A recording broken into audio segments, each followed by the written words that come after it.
Hey everyone, happy Friday.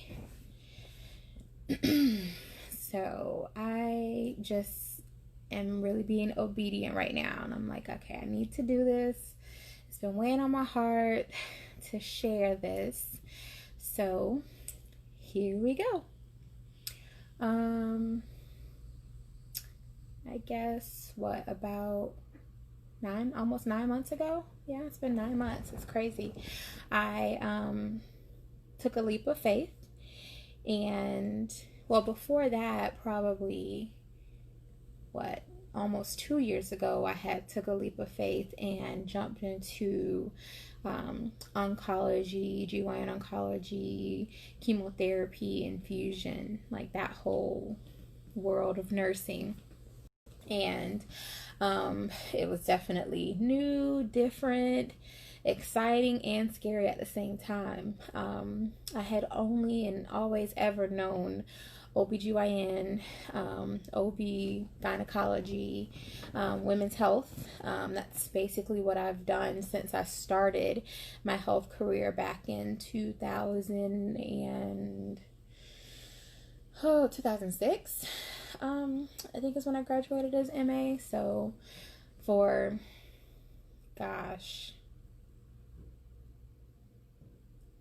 13 years I had did GYN and OB, and that was as an MA, nurse, triage, assistant doctor, and then I did 3 years as a educator, liaison, trainer in an OBGYN practice that I'm currently a patient of, that I love. But God started stirring in my spirit, when I was in that position, and I just started getting uncomfortable, and I never liked to not enjoy going to work. Like, that's not a good feeling, to wake up and dread having to get up, dread having to get ready and go to work. Who wants to be like that? Who doesn't want to love their job? Who doesn't want to enjoy what they're doing for 8 to 10 hours of the day? At first it was great, it was exciting, and then I guess it just got kind of mundane. It was like the same thing over and over and over. So it was just, okay, God, I need something different, I need something new. And a part of that job was me training new hires that came onto the company, and I would befriend them, and we would get close, and I would follow up with them, see how they were doing, and from time to time help them out. And it just so happened that the group that I ended up transitioning to were in the same building that I was working at. So I would see them a lot, and they would literally just either pop by my desk to say hello, or pop over if they had a question, call me, and I would, run over and help them out, blah, blah, blah. And then one day the manager, Michelle Barton, she came to me and she was like, "Ashley, would you like to come work with us?" I was like, "Michelle, I had never thought of that, but sure, sure." And I was like, "God, is that you? is this, my sign? Is this it?" Because like I said, I had a stirring in my spirit. I had been looking for something different, something new. And for her to come to me just out of nowhere, because they did have one nurse, and I'm not sure where they were with hiring and recruiting the other nurses that they needed. But she was like, "Yeah, I mean, we'll, get you your training that you need. And of course, we'll train you on the job, come on and work for us." So I was like, "Okay." Sure. So I had to give my job notice. My current boss at the time noticed that I was about to be transitioning, and just needed something different. Loved my team I worked with, absolutely loved them. Like, they were the best. Even though I was here in Orlando and they were there in Tampa, we were really close knit, connected. They would come see me, I would go see them. So yes, at times I felt like I was alone, but at the same time, I knew I could always reach out to them. So they were still, you know, there for me. But it was kind of different having a team that was long distance. Like I was the only trainer in Orlando, because before I filled the position, the person that trained me in the position, who had left the company shortly after that. Well, maybe not shortly. She probably stayed and she moved up into another position. She was having to go back and forth. She was having to drive from, Tampa to Orlando and commute and all that. So it was like a godsend for them to have someone that lived in Orlando to be able to take that position. So I was excited to take the position, but then again, like I said, at a certain point it got to where, okay, I need something different. Like I'm done. Like, okay, God, I don't want to get complacent. I don't want to get comfortable. Like I'm not being challenged. I need something new. So, like I said, Michelle asked me to come work with their team. I did all that process, got my chemo bio card, and start working with them and training with them. So I did that, and I'm not gonna lie, starting, I was nervous. I literally hadn't done an IV since nursing school. So, that was scary in itself. I mean, I've done venipunctures, which are injections. I've done, blood draws. Sorry, venipunctures, which are blood draws, and I've done injections. But IVs is a little bit different because you gotta, guide that catheter in. So it's not just sticking a needle and getting blood. You had to actually make sure the catheter was, threaded in the vein. So I practiced. There was a couple people that let me practice on them, which they were very brave, but I did it and, harvest that skill and got better at it. And thank God, today I can say that I'm pretty good, better than I thought I would be. So, I worked in that infusion center, from February to like October. Because they literally came to us in September. We kind of had been hearing things, that things were going to be changing, blah, blah, blah. But we didn't know to what extent. Did we kind of think we were on a chopping block? Maybe a little bit, because we weren't as busy. I mean, there were times where I was like literally trying to find things to do. So it was, expected. And so they did. They came to us and told us that we would be closing in 30 days. And so we're like, okay, here we go. We all have to find a job. So I had taken this leap of faith in February of 2019, started this new position, new field of nursing. And now I'm needing to find a new job, not even a year later. I was shocked, to say the least. Did I get scared? Did I get, nervous? A little unsettled? Of course, because I'm human and I am flesh.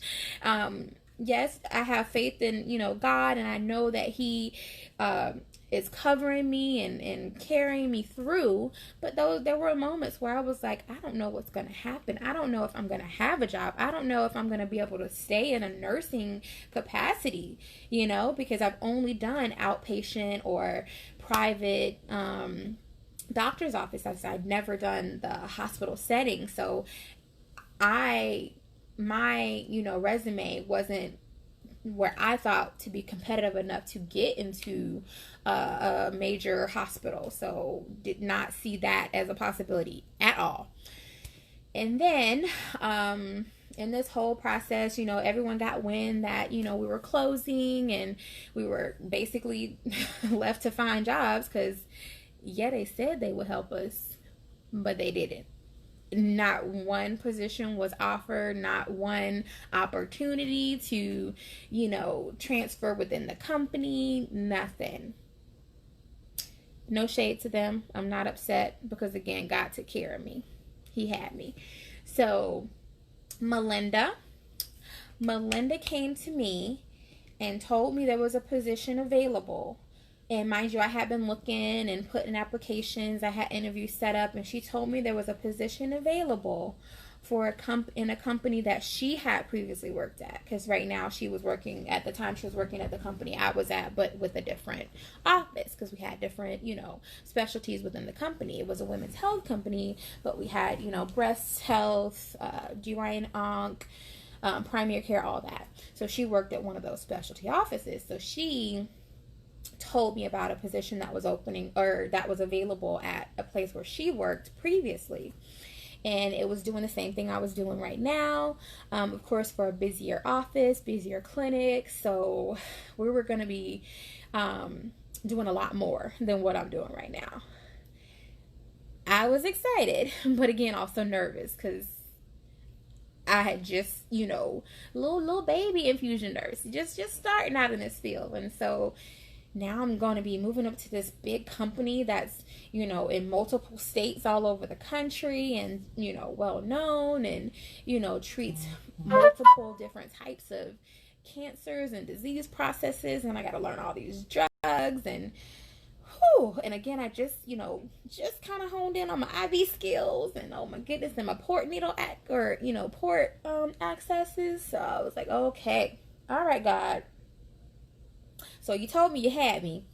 Now you really, shaking it up and telling me I got you. Like, what are you worried about? Because sometimes we get, emotional and we just, start getting our feelings, and things overwhelm us, and we just wonder and worry about what's going to happen next. And he's like, but I got you. I'm holding you in the palm of my hand. I need you to remember that.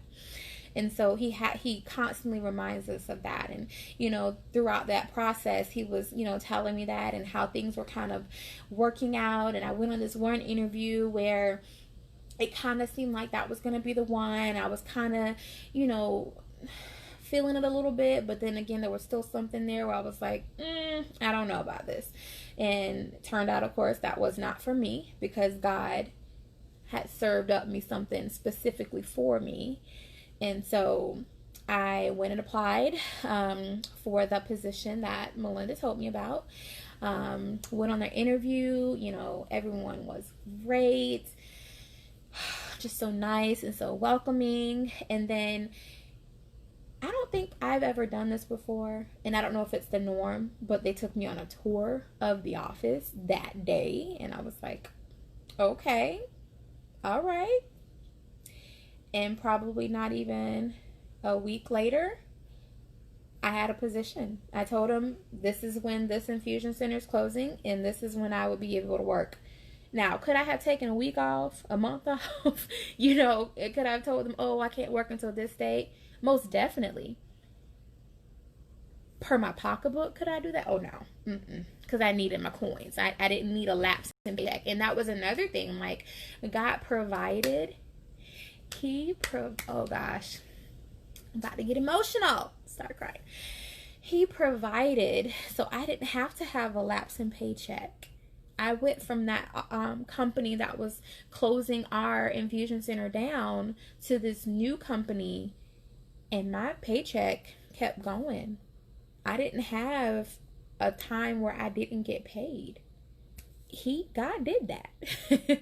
He did that. He orchestrated everything just perfectly, and made it so I was covered. Me and Jeremiah, we were good.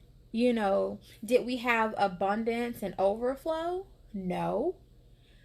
Was rent paid, groceries taken care of, gas in my car, a little extra here and there? Yeah. He did that. He made sure we had what we needed. And so, like I said, we get, scared, and we get nervous, and we get a little uneasy, but we just need to remember that God is in control. He is orchestrating things, working in the background, so to speak, right? And then when the time's right, he'll let you know a little piece of, okay, this is a little snippet of what's about to happen, or here's a little clue. He doesn't really reveal it all to you until it's supposed to happen. Oh.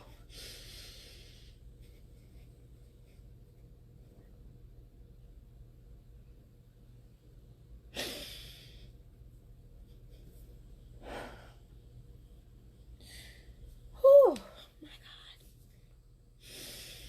God. Mm-hmm. Because I've seen family members go through cancer treatment and die from cancer. You know, I've seen what they've gone through. I've seen the struggle. And then here recently, my grandmother went through it, and I was, you know, there with her as much as I could. I couldn't be there as much physically as I wanted to be. But did I ever think I was going to work in oncology? No. I would have never, ever picked oncology. A cancer nurse? God, no. Cancer and pediatrics, those are the two specialties I said I could never do. Like, oh my gosh, to see a baby in pain, to see a baby like hurting, and God knows that. That's why He would never put me in that position. But I kind of said the same thing about this. And here I am.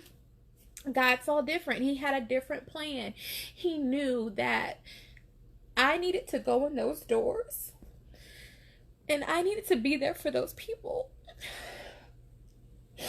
He needed a vessel.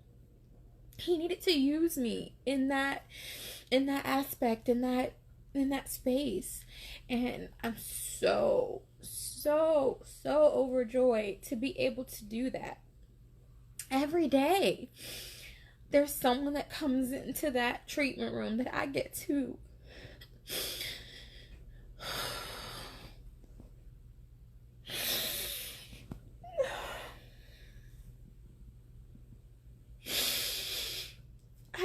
minister to them. I get to show them the love of God.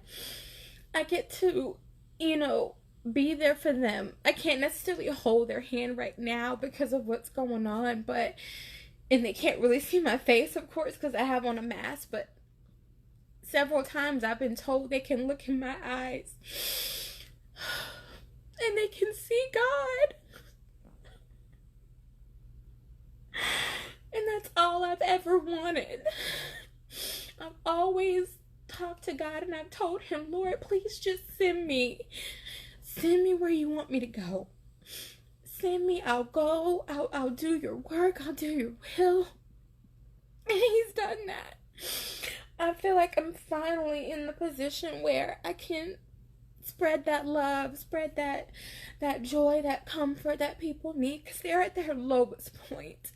They're going through cancer treatments, and I try to uplift them and keep their spirits up, because a lot of times that's all they have to keep going. I don't know what their home life is like. I don't know what kind of support system they have at home. So when they walk into that treatment room and I grab their chart and I'm their nurse, I want to make sure they know that I'm in their corner. I'm mixing their medications with love. I'm accessing their port with the most care possible. I'm starting their IVs with the most compassion.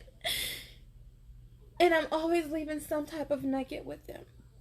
It may not always be a scripture. It may not always be something biblical or, religious, but it's definitely some words of encouragement. And a lot of times I'll ask God, what would you have me to say? What would you have me to share with this patient? Like, God, use me. What do they need from me? Is it just a listening ear? Because a lot of times they do. They just need somebody to listen. They just need someone to just hear them. Because most times, people probably just look at them and see their disease and see what they're going through, and they're just like, maybe they don't know what to say. Maybe they don't know how to comfort them because, they've never dealt with cancer. They've never had anyone that dealt with cancer. So maybe they're scared. And so I'm so glad that God afforded me this opportunity I'm so happy, so blessed. And I'm so glad I was able to be obedient and just do this, because it's been weighing on my heart, because I feel like there are probably people out there right now and they're looking at their situations and it's probably not the best and it's probably not what you hoped it to be. You know, maybe you're getting complacent at your job as well, or maybe you're looking for something different, something new, something refreshing. Just wait. Just be patient. But at the same time, tap into your source. Talk to God. You never know what He has in store for you. You never know what His plan is until you ask Him. He's just holding it. He's holding it. He's harvesting it. He's preparing it. He's shaping it. He's making sure it's just right for you. And then when the time comes, He's going to reveal it to you. He's going to open it up, and then you're going to be ready to receive it. And it's going to be the most beautiful thing ever. Ever. And so I'm so thankful. So thankful. In the beginning, was I as obedient as I should have been? And did I always say the words that God wanted me to say? No, because I was scared. I'm not going to lie, I was so scared. Because I was like, God, you really want to use me in this capacity? Like, you want me to say that? You want me to pray for them? Oh my God. Are you sure? I just didn't know. Like, I'm still a baby Christian, you know? Still have a lot of growing to do in my walk. And so now, taking those small steps and, you know, stepping out courageously in faith and taking God with me. And honestly, being pulled out of that comfort zone. Not gonna lie. I've had a couple patients that, because of what they can see God in me. They would pull me out of my comfort zone and they would tell me, you know, sister, I can tell that you are, you know, a child of God. And, you know, they would lay a nugget on me and they would ask me to pray with them. And I'm like, oh, God, here we go. Okay, God, give me the words. Lord, please give me the words. And He would. And I'm just like, here I am. I'm able to minister to these people at their lowest point, and it's such an amazing thing. It's weighing so heavy on me because it's really coming back to back this past week, where I have been able to, a person has said to me, like they would witness me with the patient, right? Like most recent on Friday, I had a patient come in for a pump DC, and, you know, I was talking to him, and I know he had a rough treatment for the first day because it was his first treatment. And so I was talking to him, seeing how he was doing, you know, giving him little tips and stuff. Walking him through being able to take off that tegaderm, because you got to take that off with care or you're going to rip off some layers of skin or some hair or something. So I try to be gentle with that. And, you know, he joked and said, oh, y'all like to see men in pain. I said, well, no, sir. I did not become a nurse to hurt anyone. I don't care what it is. Ripping off a Band-Aid? Oh, I will take some alcohol and get that Band-Aid off. I am not here to inflict any pain on you, because I know you go through far worse pain at times. In your home, in your bed, in your room, when nobody sees it. So I am not here to add to your pain. That is not why I became a nurse. So I quickly, you know, shut that comment down. No, I am not here to inflict pain. I don't care what it is. Taking off a Band-Aid, a tegaderm, injecting you with a needle, putting it in your IV. And I've had patients tell me, you know, when I give them injections or I start their IVs, did you do it? I didn't feel it. And I'm like, oh, okay. You know, I'm glad, because I didn't plan on hurting you. That's not my goal. So I was with him. Sorry, I went off topic. I was with him doing his pump DC, and, you know, after I was done and I wished him well, I actually got to DC his PICC line. And if you're a nurse on here, you know how satisfying that is when you're pulling out that long 5 or so plus foot of line. Yeah, it's pretty satisfying. So I'm slowly pulling it out. doing all that. I'm not going to get into details if there's any non-medical people on here. And so after I finished that and, you know, got him all bandaged up and sent him on his way, you know, of course, we're disinfecting everything. I'm cleaning off the chair and stuff. And there was a patient sitting in the corner. Lo and behold, she was listening to the whole time, to everything we were saying. And she said, "Oh my gosh, you take such care when you're with patients. I've been watching you. And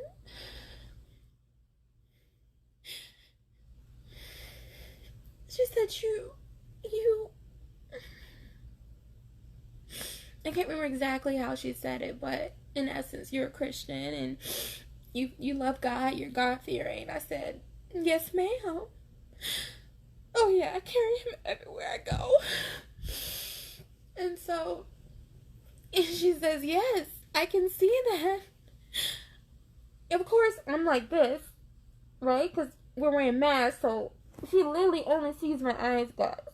That's all she can see. She can't see none of this. She just sees my eyes. And she's like, "I can tell. I can tell that you love God. I can tell that you are a Christian." And I said, "Thank you." Because that's all I want. I just want people to look at me and see God and see love and know that God is with them and that He's gonna guide them through. And so when these patients walk in there and they're going to their treatments, and I have patients that, yeah, they get to ring the bell because they only have maybe 4 treatments or 6 treatments. So when that time comes, they get to ring the bell and we celebrate with them. And it's an amazing thing. But then I have other patients who, they're on these treatments for life. So they're going to be there. They're going to keep coming back. And so I don't want it to be the same old stale experience when they come, because they have to come every week. So I want them to see that there is always going to be some